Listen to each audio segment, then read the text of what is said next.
voltando, saliento a importância de um exame físico de qualidade, como foi mencionado pela enfermeira Carol, e um preenchimento adequado da caderneta. Faço questão de frisar a grande dificuldade que é presenciada nas maternidades com relação ao preenchimento inadequado das cadernetas. A caderneta é um instrumento muito sério, um instrumento de extrema importância para a assistência ao parto. Então, é imprescindível que as equipes que prestam assistência pré-natal executem o preenchimento adequado da caderneta. Por falar em intercorrência da gestação, eu preciso salientar e reforçar que, através da avaliação física, é possível identificar, ou pelo menos ter hipóteses de complicações que estão a acontecer ou possivelmente iminência de acontecer durante a gravidez. Então, o exame físico precisa acontecer e o preenchimento adequado da caderneta. Sobretudo para os gráficos de acompanhamento do índice de massa corporal e os gráficos de altura uterina. Dois instrumentos, duas ferramentas que estão entrando um pouco em esquecimento e que são fundamentais para o momento de assistência ao parto, assim como o preenchimento adequado de todas as consultas pré-natal e exames que são realizados. E por falar em exame, eu destaco a disponibilidade e o provimento desses exames como uma importante coluna, como um importante pilar da assistência pré-natal. Não colocando valor em importância, o exame físico ele se torna complementar aos exames de rastreamento diagnóstico, assim como esses exames são complementares à avaliação física. Então, é um complemento para que se tenha uma qualidade de assistência pré-natal. O que é que o Ministério hoje tem preconizado para a realização de exames na assistência pré-natal de baixo risco? Saliento aí a solicitação do hemograma. Dentro do hemograma, nós temos alguns indicadores, alguns marcadores que são para avaliação. Dentre esses, o Ministério ele destaca a importância do acompanhamento da hemoglobina. Exame esse que é solicitado dentro da primeira consulta de pré-natal e no terceiro trimestre de gravidez. Só para reforçar, os exames em algumas localidades eles são intitulados como exames de adesão, exames intermediários e exames de conclusão. Assim como também pode ser intitulado como exames de primeiro trimestre, de segundo e terceiro trimestre de gestação. Voltando à especificidade do hemograma. A hemoglobina, ela permite a identificação, o rastreamento da anemia ferropriva. Então, é importante conhecer qual o nível de hemoglobina que essa mulher apresenta, tendo como padrão de normalidade maior que 11 gramas por decilitro, uma anemia leve a moderada entre 8 e 11 gramas por decilitro e menor do que 8, que é uma anemia grave e que tem indicação de um acompanhamento de um pré-natal de alto risco. Uma vez identificado um quadro anêmico, ele precisa ser tratado. E para isso, existe uma recomendação ministerial de aumentar a dose do sulfato ferroso para até 200 mg por dia, fragmentando em 2 comprimidos no café da manhã, no período da manhã, 2 comprimidos antes do almoço e 1 comprimido durante a noite. Isso totalizando 200 mg ao dia. Obviamente que você precisa de uma adesão dessa mulher, tendo em vista um padrão alimentar. Isso certamente leva em consideração aspectos econômicos dessa mulher. Falar de padrão alimentar, por vezes, é difícil em algumas localidades, em determinados grupos que está envolvido com extrema vulnerabilidade. Bom, falar de anemia durante o processo gestacional é entender que ela pode trazer repercussão materno-fetal, especificamente no que diz respeito ao baixo peso ao nascer, trabalho de parto prematuro e mortalidade perinatal. Isso eleva gastos do serviço de saúde, isso eleva as taxas de internação hospitalar em terapia intensiva neonatal. Isso requer uma assistência em puericultura de forma qualificada. E todos esses apontamentos negativos podem ser prevenidos desde a assistência pré-natal. A eletroforese de hemoglobina é outro exame solicitado dentro do leque de adesão ao pré-natal, isso na primeira consulta de pré-natal, e ele tem por objetivo fazer um rastreamento para a anemia falciforme, condição mórbida que tem um impacto extremamente significativo no desenvolvimento dessa gestação e na condição fetal. O marcador que nós temos hoje para reconhecimento dessa anemia falciforme é representado pela homozigose ou para a heterozigose de grupos de hemoglobina, a exemplo da hemoglobina SS e SC. Então, uma vez diagnosticada, evidenciada, um padrão atípico da hemoglobina do adulto, nós temos aí a possibilidade de uma mulher com traços falciforme ou com a doença falciforme. A anemia falciforme, durante a gestação, ela traz uma série de desfechos negativos, tanto para a mãe quanto para o feto. A exemplo da bacteriúria assintomática, infecção no trato urinário, hematúria, pré-eclâmpsia, placenta prévia, abortamento, parto pré-termo, infecção pós-parto, crescimento intrauterino restrito e baixo peso ao nascer. O Cumes indireto é um exame solicitado no intermédio da gravidez. Ele está direcionado e vinculado à tipagem sanguínea desta mãe e do pai, do seu parceiro, do progenitor. E ele está aplicado a partir da 24ª semana de gestação.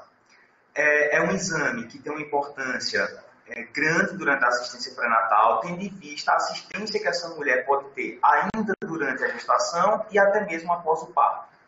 O Cumes indireto ele nos leva a duas interpretações. Ele pode ter uma positividade, que significa que essa mulher está sensibilizada por um fator RH, e ele pode ser negativo, quando essa mulher não tem essa sensibilização.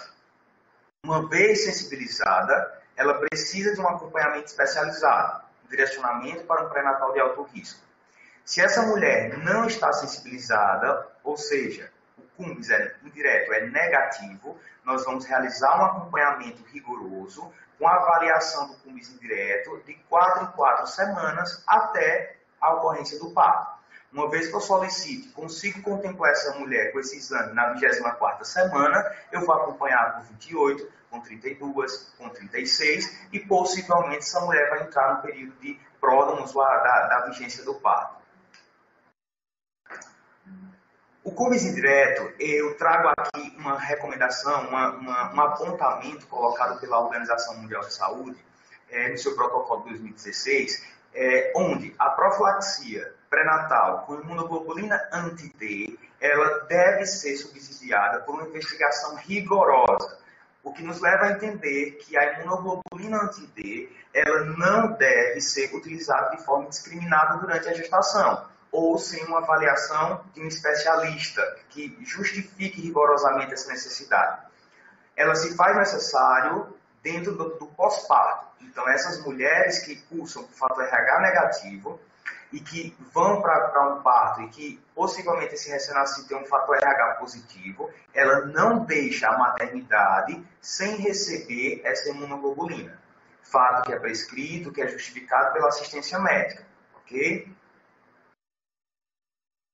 A glicemia de jejum é um exame muito importante porque ele serve como rastreador para o rastreamento do diabetes na gravidez, diabetes gestacional.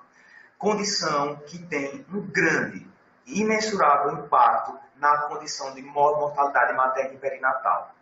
Grande parte dos desfechos negativos de óbito fetal intraútero, de macrosomia, de internação em terapia intensiva neonatal, é por decorrência de desfechos do diabetes gestacional. Então, a glicemia de jejum, ela se faz necessária desde a primeira consulta pré-natal e no 3º trimestre de gravidez, como forma de rastreamento. O que é considerado como normal? Aquela mulher que tem entre 85 e 90 miligramas por decilitro, desassociado a fatores de risco. A exemplo, obesidade, parentes de primeiro grau com diabetes, hábitos alimentares desregrados, dietas ricas em carboidrato. Entre 85 e 90, com o fator de risco, ou 90 e 110, essa mulher está dentro de um rastreamento positivo. O que é esse rastreamento? A oferta do teste oral de tolerância à glicose entre 24 e 28 semanas de gestação. Uma vez que essa mulher tem um nível de glicemia de jejum superior a 110, ela tende a confirmar um diabetes estacional. No entanto, se torna necessário uma confirmação dessa glicemia de jejum, uma vez que a gestante ela pode ter um padrão alimentar não qualificado para o exame, ou seja, ela pode ter se alimentado e não preconizado um período de jejum correto para a realização do exame. Então, se faz necessário orientar essa mulher quanto à importância de um exame, de um jejum correto, para que eu tenha, obviamente, um nível glicêmico verdadeiro e não direcionar em falso positivo. O teste oral de tolerância à glicose, ele nos permite a interpretação de, em jejum, acima de 110 mg por decilitro e após 2 horas, maior que 140 mg por decilitro. E isso nos leva a concluir que essa mulher tem um quadro diabético franco da gestação. Cabe eu mencionar que o padrão adotado pelo Ministério da Saúde, ele diverge, ele tem pequenas diferenças de outras entidades que também estudam diabetes. A exemplo da Sociedade Brasileira de Diabetes, a exemplo da FEBRASO. No entanto, são divergências pontuais, para mais ou para menos. Então, o norteador do Ministério da Saúde, na atenção primária, ele possibilita um rastreamento e o direcionamento dessa mulher para um pré-natal de alto risco, com a implementação de avaliação de alguns especialistas, que vão trazer certamente uma redução de danos para a gestante e para o feto e futuro recém-nascido.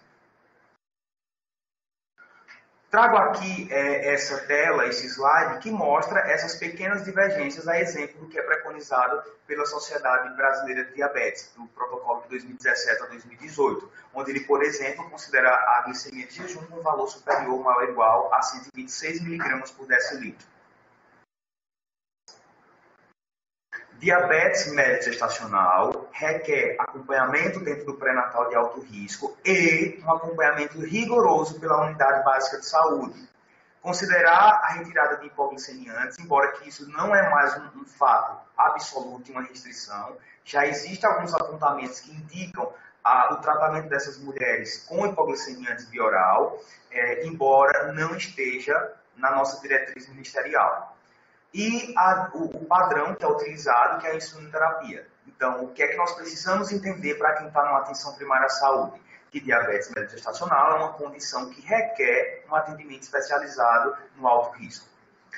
O diabetes médio-gestacional, ele possibilita a macrosomia fetal, que são aqueles fetos que se desenvolvem com peso possivelmente maior do que 4,2 kg, são bebês grandes.